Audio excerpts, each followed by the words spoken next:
असतो मा सद्गमय तमसो मा ज्योतिर्गमय मृत्योर्मा अमृतं गमय ॐ शान्ति शान्ति शान्तिः Om. May the Divine lead us from the unreal to the real, from darkness to light, from death to immortality. Om. Peace, peace, peace.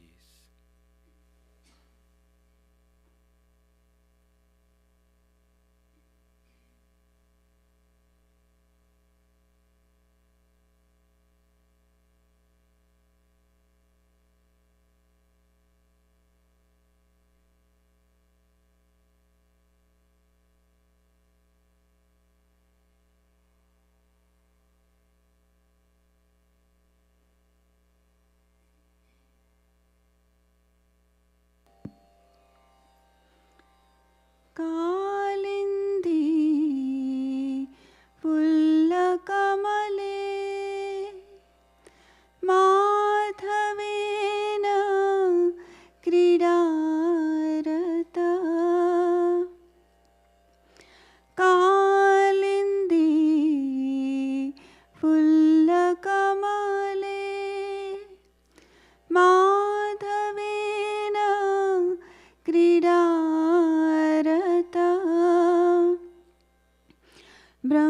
Brahmanand नमस्तुभ्यं सद्गुरो लोकनायक ब्रह्मानन्द नमस्तुभ्यं सद्गुरो लोकनायक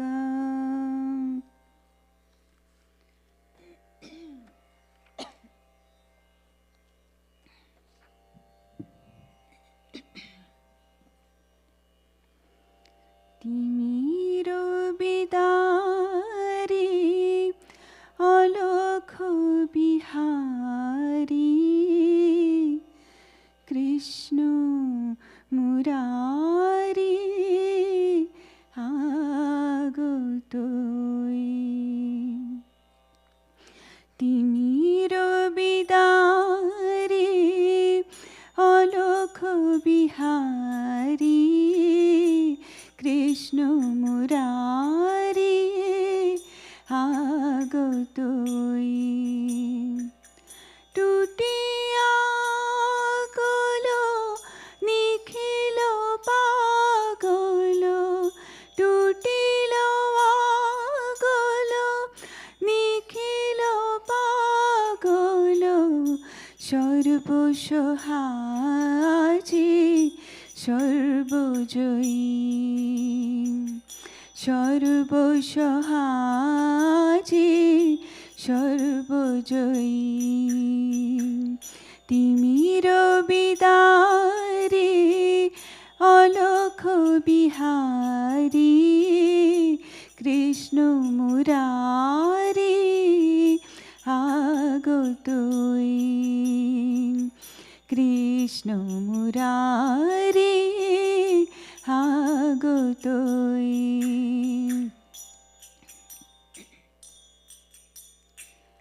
বহিছে উজান অশ্রু যমুনার হৃদি বৃন্দাবনে আনন্দ ডাকে আয় বহিছে উজান অশ্রু যমুনার হৃদি বৃন্দাবনে আনন্দ ডাকে আয় বসুধা যশোধার স্নেহধার উথলা বসুধা যশোধার স্নেহধার উথলা কালো রাখাল নাচে থই থা থই কালো রাখাল নাচে থই তা থই।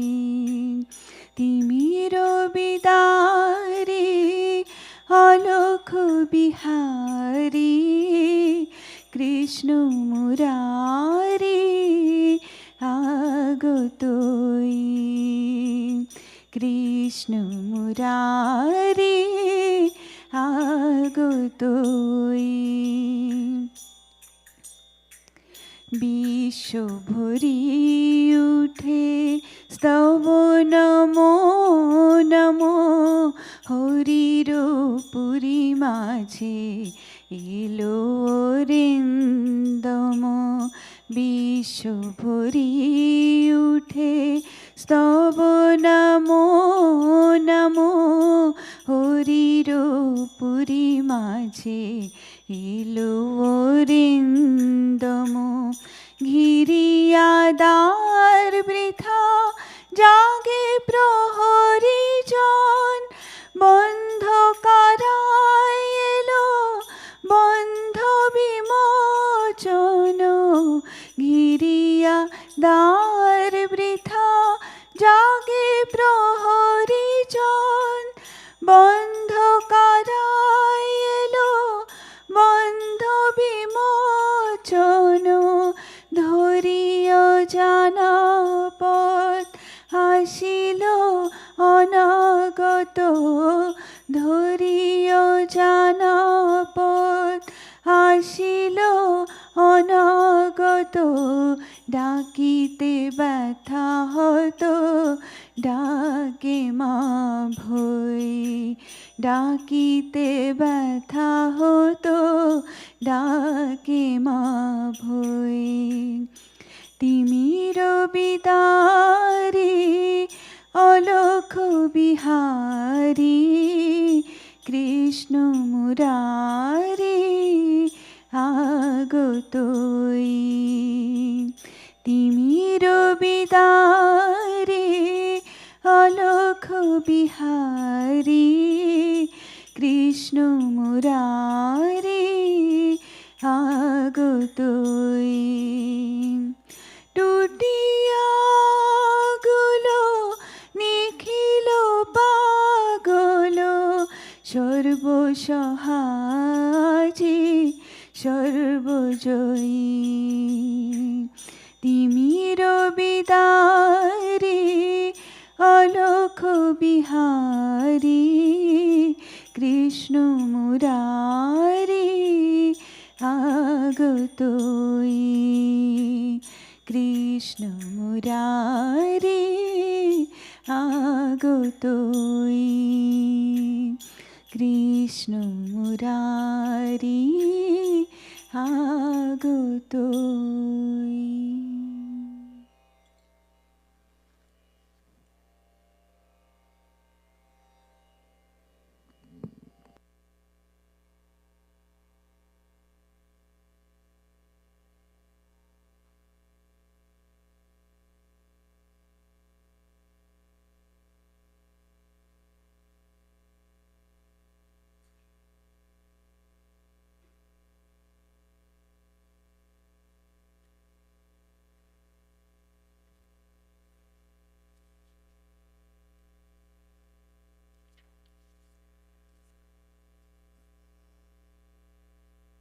I'm reading from the book, The Life of Vivekananda and the Universal Gospel by Romarola. The chapter is The Ramakrishna Mission. He writes, Swami Vivekananda returned to the monastery to the new mutt of Belur and consecrated it on December 9, 1898. At Calcutta, a few days before, on November 12th, the day of the festival of the Mother, Nivedita's school for girls was opened. In spite of illness and suffocating attacks of asthma, from which he emerged with his face blue like that of a drowning man, he pushed on the organization of his mission with Sharadananda's help. He was a living hymn of work. Only a great monk, in the widest sense, A man vowed to the service of the Absolute can be a great worker, for he is without attachment. There are no greater workers than Buddha and Christ. No work is secular. All work is adoration and worship. If my Guru Bhais told me that I was to pass the rest of my life cleaning the drains of the mutt, assuredly I should do it. He alone is a great leader who knows how to obey for the public good. Without renunciation, no religion.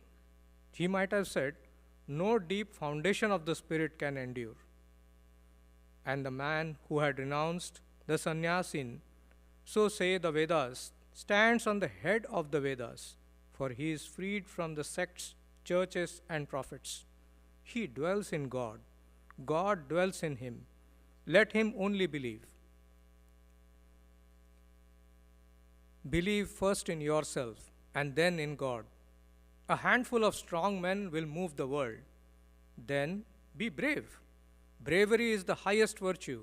Dare to speak the whole truth always, to all without distinction, without equivocation, without fear, without compromise. Do not trouble about the rich and great. The sannyasin should have nothing to do with the rich. To pay respects to the rich and hang on to them for support is conduct which becomes a public woman. Sannyasin's duty is with the poor. He should treat the poor with loving care and serve them joyfully with all his might. If you seek your own salvation, you will go to hell. It is the salvation of others that you must seek. Even if you have to go to hell in working for others, that is worth more than to gain heaven by seeking your own salvation. Sri Ramakrishna came and gave his life for the world. I will also sacrifice my life. You also, every one of you, should do the same. All these works and so forth are only just a beginning. Believe me, from the shedding of our lifeblood will arise gigantic heroic workers and warriors of God who will revolutionize the whole world. His words are great music, phrases in the style of Beethoven, stirring rhythms like the march of Handel choruses. I cannot touch these sayings of his, scattered as they are through the pages of books at 30 years' distance, without receiving a thrill through my body like an electric shock. And what shocks, what transports must have been produced when in burning words they issued from the lips of the hero? He felt himself dying, but he said, life is a battle. Let me die fighting. 2 years of physical suffering have taken from me 20 years of life. But the soul is unchanged. It is always there, the same fool, the fool with a single idea, Atman. Here's reading. Now a short period of meditation.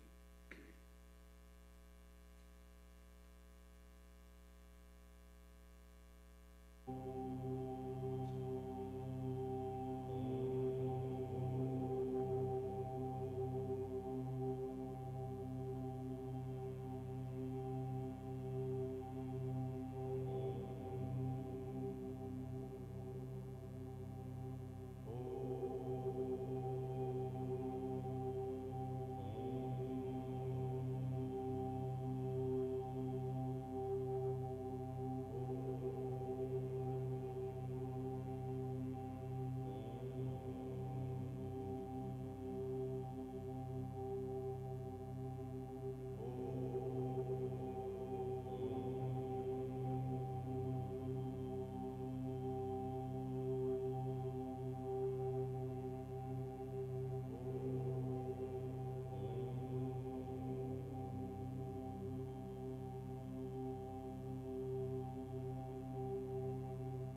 Good morning, friends.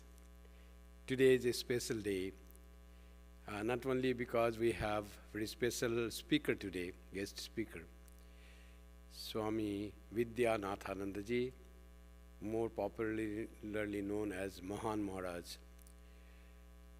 And also because today is the very auspicious day of the birthday of Swami Brahmananda. Swami Brahmananda, the spiritual son of Sri Ramakrishna, and eternal companion of Krishna. So relevant was the song that was sung just in the beginning of our Sunday service, praising Krishna, who removes all darkness and brings joy in our life, Krishna Murari. So on this special auspicious day, we have Swami Vidyanathananda ji.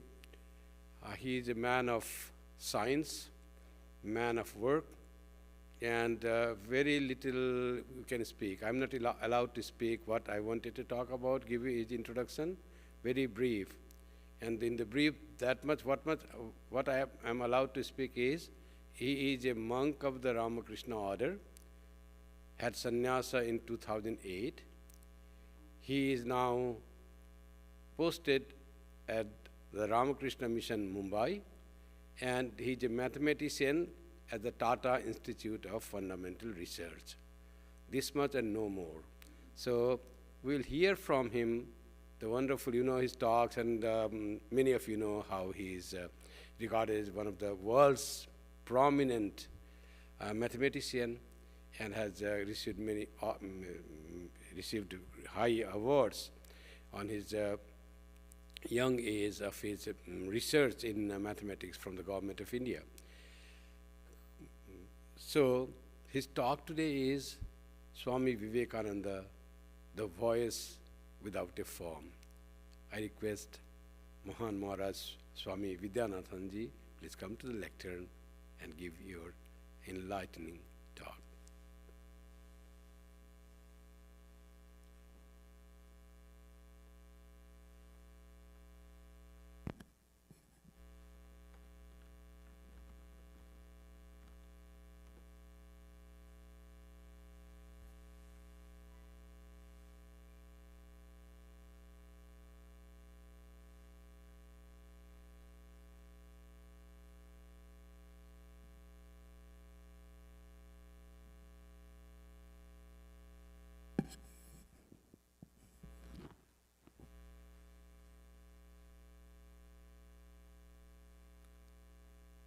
Paratatve sadalino Ramakrishna samagneya yo dharma sthapanarato vireshang tang namamyam.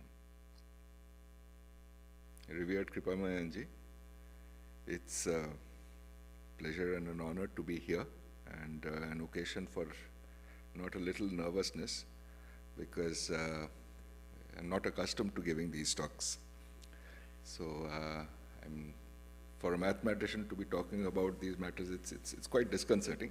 Anyway, so there's a reason why we picked this particular pranam mantra, Paratatve Sadalino Ramakrishna Samagneya Yo Dharma Sthapana Rato Vireshang Tang Namamyam. It's a pranam mantra or salutation to Vivekananda. It's because of the topic that we have been asked to talk about, voice without a form. So where does this expression, voice without a form, come from? So it's there in a letter that Swami Vivekananda wrote to Swami Ramakrishnananda in 1894 from Chicago. And there he says the following, somewhere in the middle. He repeats this phrase twice. He says, "It is the will of the Lord that people of this land," meaning North America, United States, "have their power of introspection roused. And does it lie in anybody to check his progress? I want no name. I want to be a voice without a form. I do not require anybody to defend me." There you have. There you have this Swami's usual burst. So here is this first time he says this, "I want to be a voice without a form," and then he goes on and finally concludes with, remember it is his will, I am a voice without a form. So the context in which this expression arises is that he is doing work that was assigned to him by Sri Ramakrishna. So hence Ramakrishna Samagnaya. So what does that pranam mantra mean? Paratattve. So in the transcendent, absorbed in the transcendent, he who, on the command of Sri Ramakrishna, spent his life in the spread of dharma. Dharma means, we'll come to what that word means, but in a very general sense, it does not mean religion. Yeah? Religion is a sort of a colloquial understanding of that word, but Sanskrit is a precise language. Dharma means that which holds together. Dhri, that's the dhatu. So dharanat. So that which holds a person together. It could be anything. Some higher ideal. Yeah, we roughly translate it as dharma, as religion, and that's it's not an accurate translation. Maybe it represents something, but it's not very accurate. Anyway, so this is so what we'll be trying to understand is how this statement that he made, I want to be a voice without a form. Remember, it is his will, I am a voice without a form, twice. What is the framework which led to him making this statement? And we'll frame our discussion today in the form of first a couple of questions, fairly precise questions to nail down the discussion. After all, I'm a mathematician. Imprecision is something that we get very irritated about. So we'll try to make our discussion precise by framing a couple of precise questions and then trying to address them by taking extracts from Vivekananda's life and his thought. While this is only partly facetious, that this lack of precision being irritating to a scientist or a mathematician, the Upanishads themselves boast this tradition of precision. Most of the Upanishads, many of them, sometimes explicitly, sometimes implicitly, any discussion is framed by first formulating a reasonably precise question. I'll just give a couple of examples because this is not really the topic of what we are discussing, but just to say that this framing of a question and then a discussion is really the way Vedanta goes about. So for example, in the Kathopanishad, there's this crucial question that Nachiketa asks. Yeyam prete vichikitsa manushye asti iti eke, nayam asti iti cha eke. So what's this question? So Nachiketa asks this difficult question. The difficult question is, once somebody dies, some say that he or she is, some say that he or she is not. What is the truth about this? That's a question that is phrased. And I might add that the answer that is given is really an analysis of the content of this question. Finally, the answer lies in the question itself. The answer is not given in terms of stories, of some post-death narrative, either in terms of going off to a heaven or a hell or going through cycles of rebirth. No narratives there. The answer is given in terms of the question and trying to understand the meaning of that question itself by asking, when you are asking this question, what do you mean by death? What is it that dies and what is it that does not? That discrimination, that analysis, and since we are talking about Vivekananda, this is Viveka. This analysis, this analytical intellect applied to a question to understand its roots is really what this is about. I mean, these are deep questions and they deserve deep answers, not answers in terms of stories. So that's this one, that's Kathopanishad. Then, in various other places, Kenopanishad, Keneshitam Patati Preshitam Manaha, propelled by what does the mind, the eyes, the ears act, etc., etc.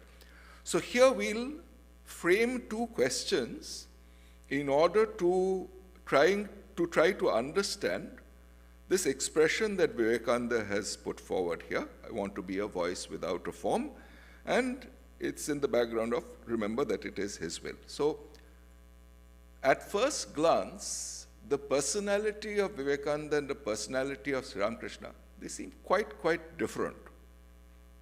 And here he is saying, on the other hand, that it is his will that he is carrying out. And we'll try to put forward two questions which seem somewhat paradoxical in this context. First, this is from the West, from Chicago. And here the subject that he talked most about was Vedanta, particularly Advaita.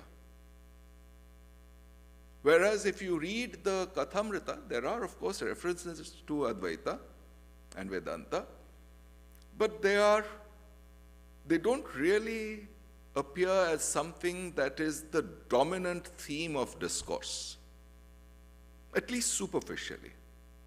So the first question that we are asking here is that Vivekananda taught Advaita or Vedanta here, and it is supposed to be, as if this particular statement we take seriously, remember it is his will, that somehow or the other it is supposed to be based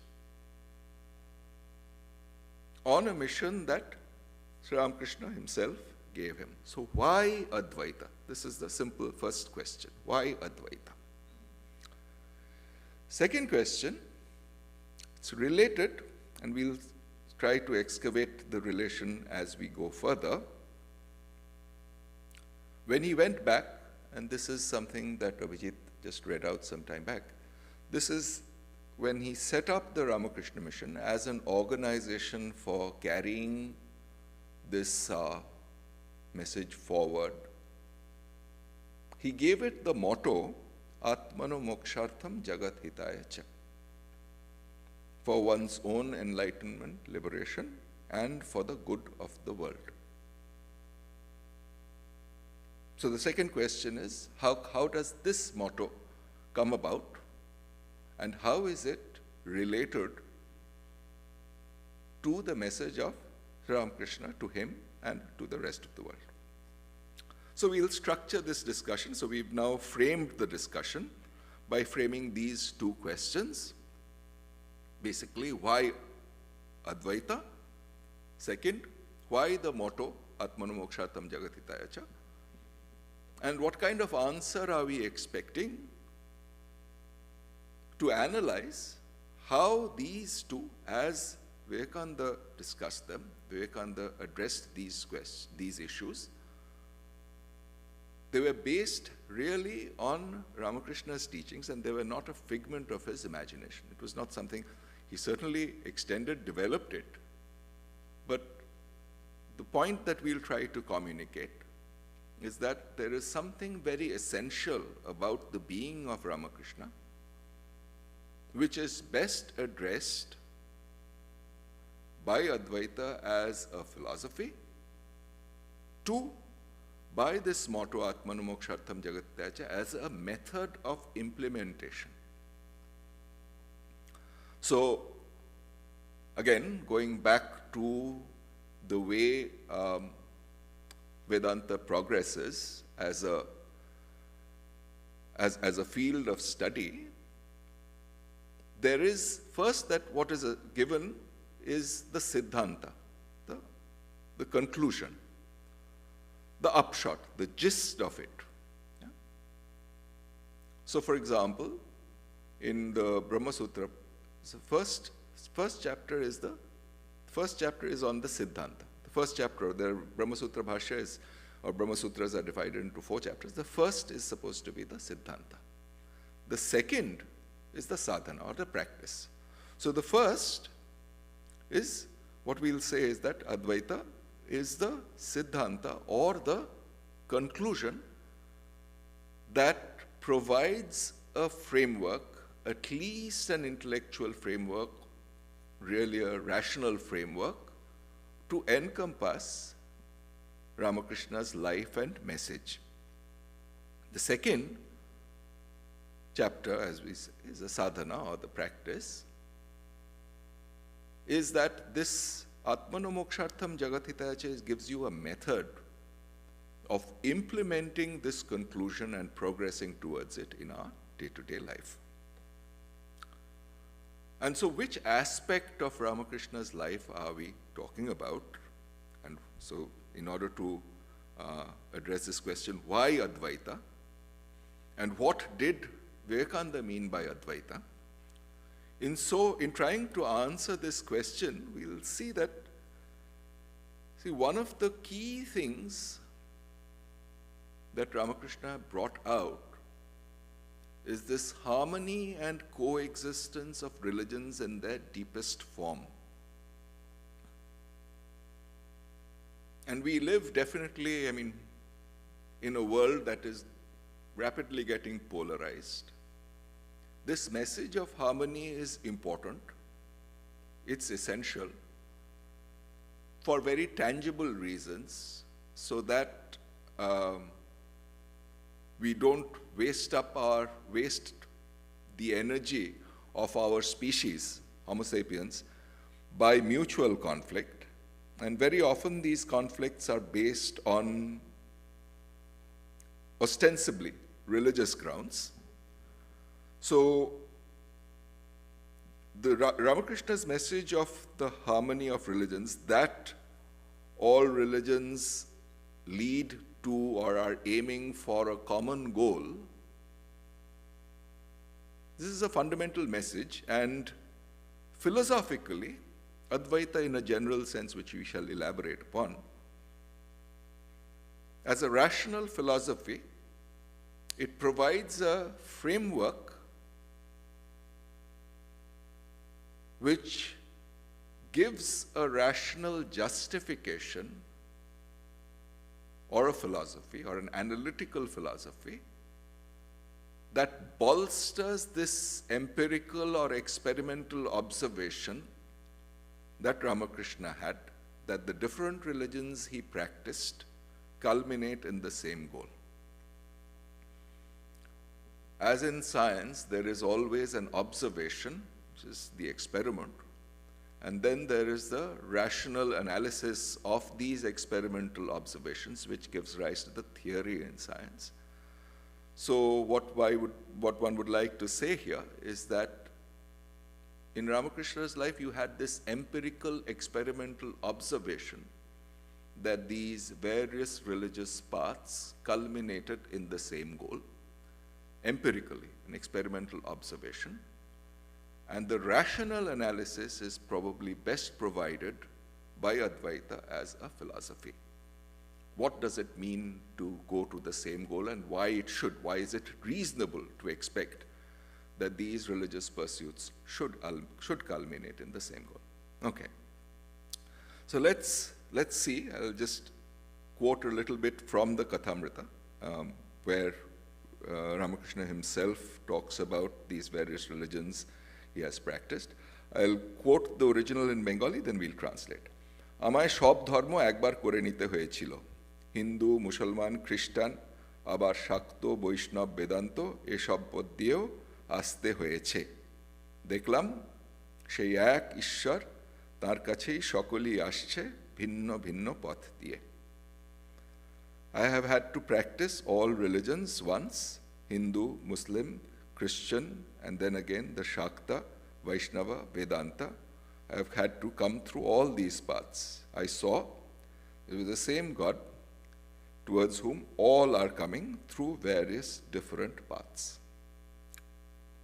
আমি সাকারবাদীদের কাছে সাকার, আবার নিরাকারবাদীর কাছে নিরাকার. To those who believe in a God with form, I come across as somebody who believes similarly, and again, those who believe in the formless, I come across to them also as somebody who believes in the formless. He says, কি জানো? So you know what? সব ধর্ম একবার করে নিতে হয়. One has to practice all the religions once. সব পথ দিয়ে চলে আসতে হয়. One has to go through all of these paths once. Then he takes a further step. See, this one is a place where he is giving the empirical finding that all these organized, what we call organized religions, they lead to the same culmination. Now he is talking about more the spiritual content of various things, which are not so caught within the framework of doctrines and dogmas. He's talking more philosophically here. Gyanira jake Brahma bole, those who follow the path of knowledge and call Brahman. Yogira takei Atma bole, yogis who are practicing concentration of mind call the same truth the Atman. Ar bhaktera takei Bhagavan bole.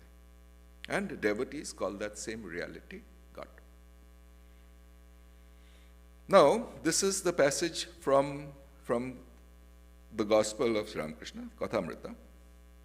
We find exactly the same in the introduction to the complete works of Vivekananda, written by Nivedita. And he is quoting in various stages Vivekananda himself.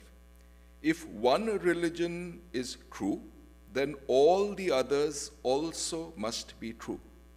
We know that all religions alike, from the lowest fetishism to the highest absolutism, are but so many attempts of the human soul to grasp and realize the infinite. This is Vivekananda's summary of what really constitutes the religious urge in human beings. Attempts of the human soul to grasp and realize the infinite. So we gather all these flowers and, binding them together with the cord of love, make them into a wonderful bouquet of worship. So this is where Nivedita quotes Swamiji, and then she says, to the heart of this speaker, meaning Vivekananda, none was foreign or alien. For him, there existed only humanity and truth. Humanity, I mean, it's when you take an individual human being, that's the personal. Humanity, with here she spells it with a capital H. Humanity is that specific individual human universalized. So here, the universal aspect of human beings, humanity. And truth is the impersonal. So the universal personal on the one hand, and the impersonal on the other. And what she says is that for him there existed only these two. The universal personal on the one hand, and the impersonal truth on the other.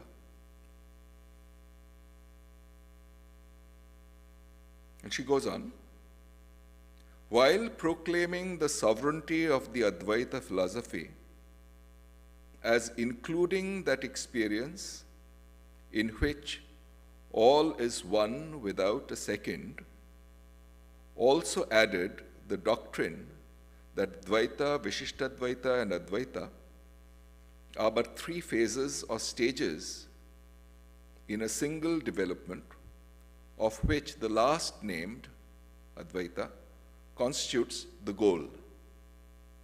This is part and parcel of the still greater and more simple doctrine that the many and the one are the same reality perceived by the mind at different times and in different attitudes. Or, as Sri Ramakrishna expressed the same thing, God is both with form and without form, and He is that which includes both form and formlessness. It is this which adds its crowning significance to our Master's life, for here He becomes the meeting point not only of the East and the West, but also of the past and the future. If the many and the one be indeed the same reality, then is it not all modes of worship alone? Then it is not all modes of worship alone, but equally all modes of work, all modes of struggle, all modes of creation, which are paths of realization. This goes back to what we had started off with. Dharma does not mean just an organized religion as we know it today. But this is the general form that it is given by Vivekananda. So on the one hand, Sri Ramakrishna practiced the different paths in different organized religions, saw that they culminated in the same truth. Vivekananda generalizes it further. All modes, it's not just all modes of worship, but equally all modes of work, all modes of struggle, all modes of creation, which are paths of realization. No distinction henceforth between secular and sacred. To labor is to pray, to conquer is to renounce. Life is itself religion. To have and to hold is as stern a trust as to quit and to avoid. This is the realization which makes Vivekananda the great preacher of karma, not as divorced from, but as expressing jnana and bhakti. To him, the workshop, the study, the farmyard and the field are as true and fit scenes for the meeting of God with man as the cell of the monk or the door of the temple. To him, there is no difference between service of man and worship of God, between manliness and faith, between true righteousness and spirituality. All his words, from one point of view, read as a commentary upon this central conviction.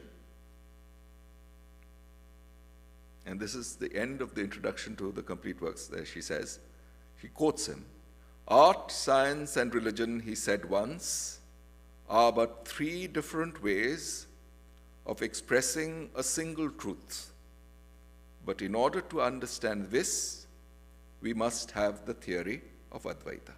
Okay, so I think we have enough raw material now in terms of passages from both the Gospel of Sri Ramakrishna as well as passages from Vivekananda, which seem to exemplify the conclusion that Ramakrishna had delivered. And I think what we have discussed so far is that Advaita as a philosophy, and we haven't really said what we mean by Advaita, because that's really an answer to the second question. But as a philosophy, it is something that allows, that provides the proper rational framework for the harmony of religions as an experimental fact as perceived by Sri Ramakrishna. So that's one part of the story. But then he goes on, Vivekananda expanded it further, because after all, Ramakrishna was primarily probably a mistake. And one needs, so the question would arise, what's special about paths and religions? If you look at the demographics of the world population, few days back, just because of curiosity, because while trying to prepare for this discussion today. The third largest group of people in the world today, and that number is probably 15.9% of the world population, essentially declared themselves to be non-aligned to any particular organized religion. Yeah? In Canada, that number is probably 25%, and strangely, the largest number, just in terms of absolute numbers, not in terms of percentage, that largest number of people not aligned to any particular religion happen to be in India, which is not strange in hindsight, perhaps, because the population is so large. So even if the percentage is small, you'll have a huge number. So the percentage is about 9% or 8% of the population. Well, and if it's, this is some years back, so when the population was a little over 1 billion. But so let's say it's certainly about 10 million thereabouts. Okay. So it's, 100 million. It's a pretty sizable number. And earlier, see, the thing is, what really is something that induces people to move away from organized religions. And being a scientist, I have a great sympathy for this particular group of people. Essentially because very often you'll find that in their most dogmatic form, I'm not labeling any specific religion, but essentially the religious culture does not typically encourage inquiry. Yeah? So for instance, I mean, you ask questions of various things. Oh, don't you know that our ancients have discovered this? And then you're supposed to be intimidated by that. But fear or intimidation can never be a core emotion that fosters genuine reverence. I mean, it can foster fear. And for the time being, if a person is weak, one might stop asking questions. Does not stop the question. Which is why, I mean, the conflict that we hear of very often in popular parlance between the scientific pursuit and the religious pursuit, it's essentially because of this, that there are certain dogmas that are typically, that religions are supposed to typically thrust upon us, and you are not supposed to inquire into them. It violates something that is constitutional in human beings. Inquiry not as a means of shallow skepticism, but as a means of arriving at the truth, whatever that be. I think tomes have been written.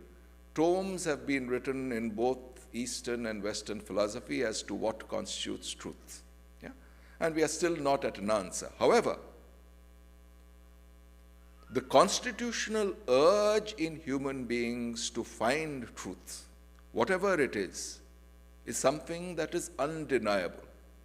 And if an organized religion stamps on that fundamental urge, then what it is doing is it's going counter to the urge that has given rise to religion itself.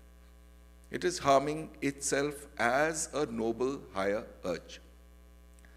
And so when one has this leaven, this expanse in Vivekananda's statements, art, science, and religion are but three different ways of expressing a single truth.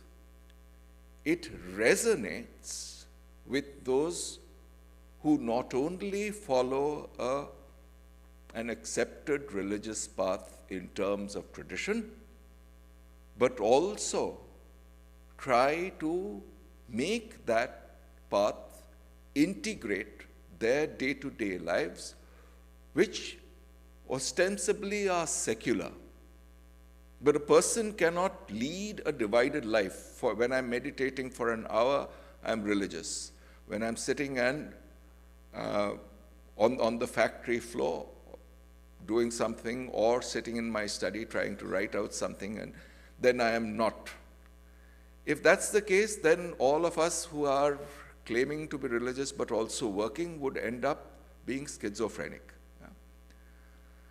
So this kind of partitioning of life itself cannot be. And this is, so therefore Vivekananda's statements come at the turn of the end of the 19th, early 20th century, where he sees that there are these various aspects of higher human aspiration, and he summarizes it in these three expressions: art, pursuit of beauty in its purest form; science, pursuit of truth in its purest form; and religion, which is in a certain sense pursuit of goodness is what. So this is the Platonic triad. Plato gave these three cardinal values as things that guide human beings: truth, beauty, and goodness. So any of these, and there is of course the Sanskrit or the Eastern analog of it as Sat, Chit, and Ananda. So these are some things that people identify. But pursuit of any of these fundamentally is what constitutes the religious urge. And once you isolate that and pursue, let's pick up the pursuit of knowledge, the pursuit of truth. What exactly is knowledge? When do you say that, okay, so we have been looking at certain things, and then at some point of time, there's something flashes, and we get this impression, oh, I know this thing. What has happened? Psychologically, what has happened? What has happened internally is that there was some disparate bunch of things that was floating around in one's head or in one's mind. And this flash, what it has given is it's given a unified perspective. So for example, if we look around this room, there are many chairs. Yeah? Now what constitutes a chair? When we look at it, look at these things, do we look at it chair by chair with various features and we look at them in full detail? That would make them very disparate. But in one shot, we say, okay, so there are so many chairs, which means what the human mind has done is that it has abstracted out certain common features that is there in this individual chair, that individual chair, etc., and has unified them very quickly in our heads. So which means that even in and through our very ordinary perception, this faculty of knowledge functions, and it is the unifier, great unifier. It basically, because it's not possible, there's no space even for a single chair inside a single human skull, right? It's too small. On the other hand, so it's not the physicality of it, but the human mind has this capacity to abstract out from these various individual pieces of perception a common unifying theme, and that's what we call knowledge. Let's go to a slightly more abstract example. Say the number 3 or 2, let's say. Do we see 2 anywhere outside us? No, we see 2 tables, 2 people, 2 chairs, 2 buildings. And that which is common to all these, 2 buildings, 2 chairs, 2 tables, 2 people, that abstraction is what we call 2. So the human being has this thing inbuilt. In fact, it's very likely that this counting was, as a human exercise, is something that was probably way back when, so this is very possibly a reason why we started to count as a species. Say, for example, when human beings settled down and started having herds of, say, cattle. One would have to count cattle, right? Now, if one tried to put a cow in one's hand and count it there, it's clearly an impossible enterprise. So how would one count? So what one does is, okay, so there's a pen, and you let these cows go just one by one into this pen, and you count pebbles. Now, pebbles are certainly things that you can put on your palm. Yeah? And then at the end, when all the cows have gone in, close the door, and then count the number of pebbles in your hand. What has happened? This person, mathematician, one would say, probably one of the most brilliant, without a name, has developed this capacity to say that this collection of pebbles in my palm and that collection of cows inside the pen has this one little abstract common feature called the number. That's how we start counting. As a species, that's how we start counting. This is the principle of knowledge. And when this principle of knowledge expands to embrace all of our human experience, all subjective experience, this universalization is really what Advaita is about. Not two, but all pieces of individual knowledge unified is what Advaita is about. Now, how are we to implement it? And this is where we come to, do I have 5 minutes? So, and how are we to implement it? As a philosophy, as an analysis of the constitution of individual human beings, this is all very fine. But how do we put it into practice? And this is where this particular emphasis of Advaita was put. That it is not just, this is where Vivekananda says, it's not just in a form where one isolates oneself from society, goes off into a cave, and there comes up with these convictions in the depths of one's heart. Not just that, because in a certain sense, that's really dualistic, right? There is this world which is the other, and I separate myself from it. Somehow or the other, that is not quite non-dual. Why? Because one has separated oneself. But in and through one's day-to-day work, that is to be perceived. And how does one relate oneself to the world in that case? As a part and parcel of it. In a certain larger sense, the essence of one's being and the essence of what one is calling the world are not different. Therefore, the relationship becomes one of identity. Person one is serving or one is tending to, behaving, interacting with, is in essence not separate from oneself. What are the consequences of such an attitude? It means that all the moral laws that were generally given to us as injunctions follow automatically.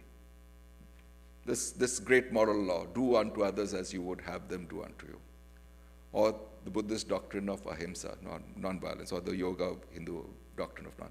All these become automatic based on these rational convictions.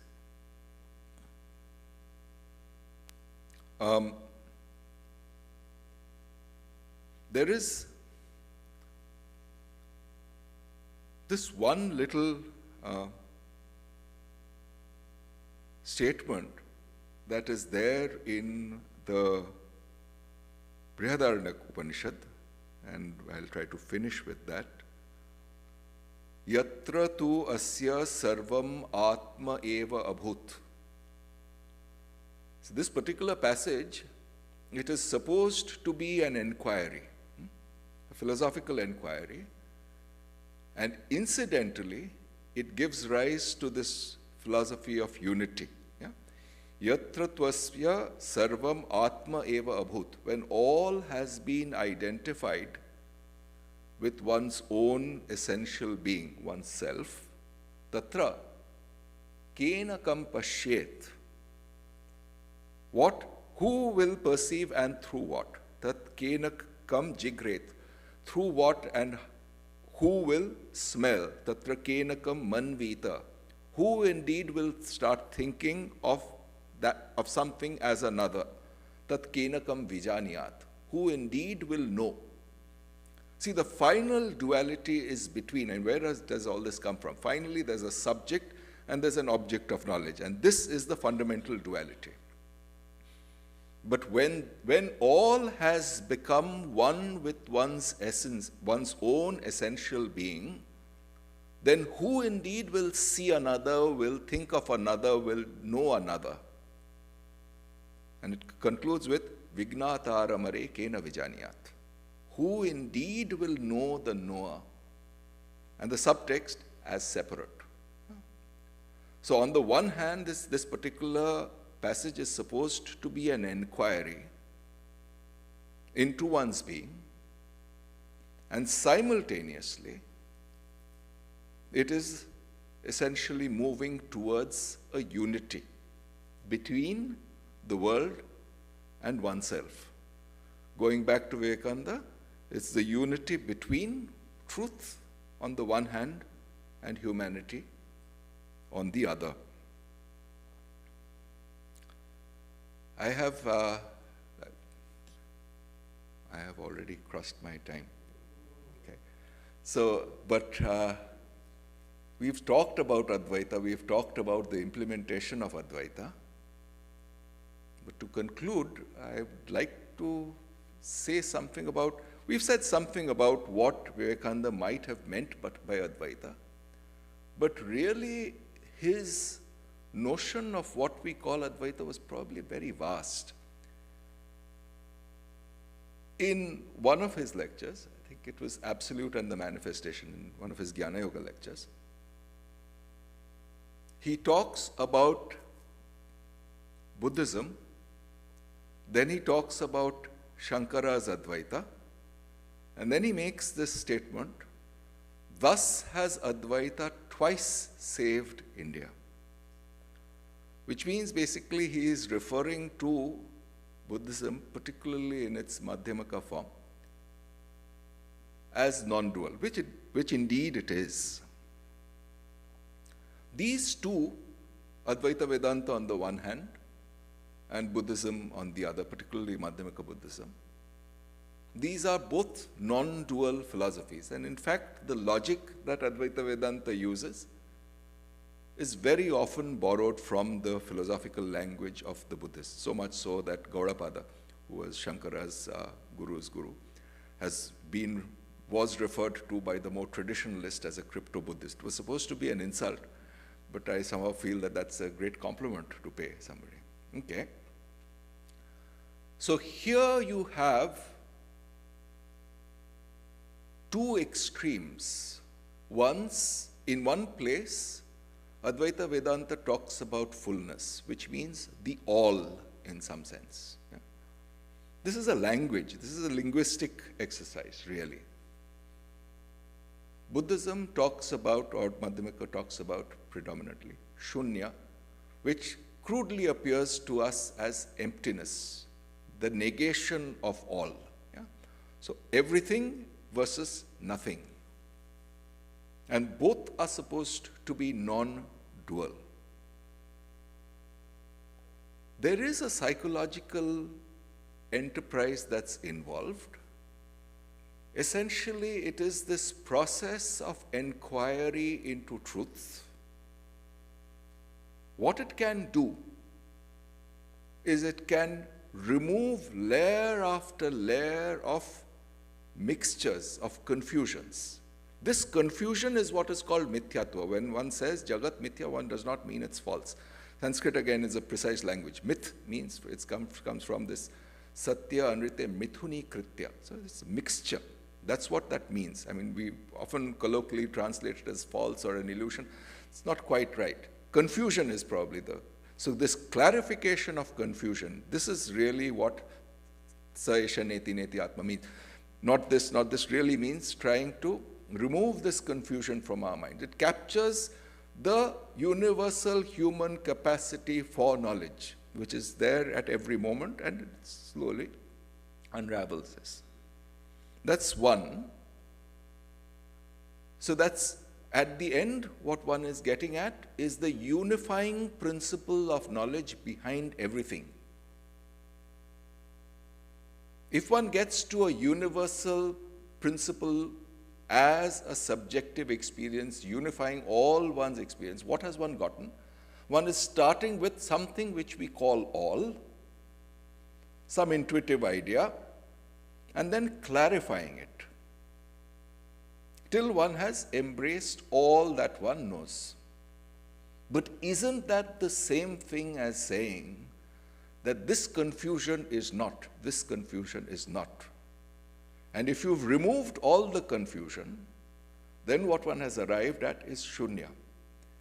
So it is, in some sense, the same psychological process. Shunya really does not mean emptiness. It means emptiness of confusion, emptiness of that which is perceived.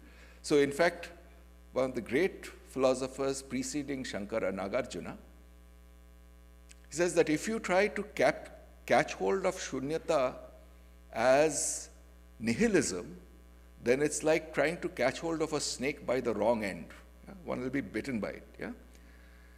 So the snake seems to be featuring both in Madhyamaka, and I'll conclude with a little anecdote. So this is about some monks who were there in Uttarkashi. They were used to discuss this rope snake analogy. And there's some person who says, "ये बड़े बदमाश सांप है, वहाँ एक दड़ा पड़ा रहता है, हर रोज सुबह आके बैठ जाता है, सारा दिन भर वो लोग पिटाई करते हैं, उसको निकाल देते हैं, फिर सुबह आके बैठ जाता है." So this is, I'll translate that from Hindi. It says there's this really mischievous snake which comes and loads itself onto this rope. And this whole day is spent by these monks in driving that snake out of the rope, but again next morning it comes and sits on the rope. But that's how our practice is, really. There is this constant seeking of truth is what is the removal of this illusion in the Vedantic terms. It is, again, progressing towards this shunya, which is bliss, yeah, in the Buddhist doctrine. So at a certain final level, this yesness to all or this no-ness to all have been unified. Advaita is not, if you think of it as a final doctrine, then one misunderstands it. Just as if one takes Madhyamika as a doctrine, one misunderstands it. But if one understands it as a process for deepening our taste for truth, our cultivation of this analytical skills to unify ourselves with others, then I think as a dynamic process it has significance. Om Shanti Shanti Shanti Harihi Om Tat Sat Shri Ramakrishna Arpanamastu.